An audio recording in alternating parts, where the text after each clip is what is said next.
The overall goal of this video is to show how to synthesize hypervalent iodonium alkynyl triflates and then use them in subsequent reactions with azides to form cyanocarbenes.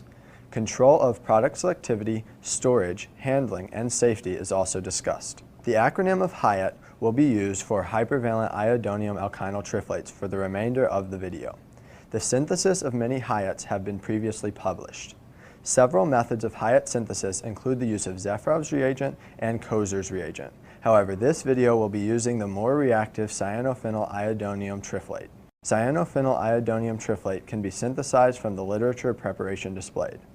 The reagent reacts with the trialkyl 10 modified alkynes to form the desired product. After the Hyatt is synthesized, it can be reacted with azide to form a reactive cyanocarbene intermediate.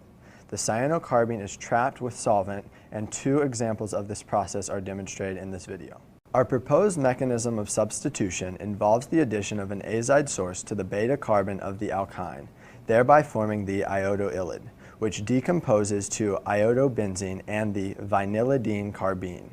The vinylidene carbene can then undergo a 1,2 rearrangement via migration of either the R group or the azide to afford the alkynyl azide. The alkynyl azide then extrudes dinitrogen to form the cyanocarbene, which can react with a substrate.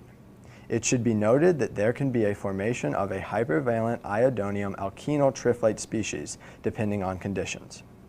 The byproduct is favored at low temperatures in protic solvents, where the protonation of the iodoylide is faster than the rearrangement to the alkynyl azide.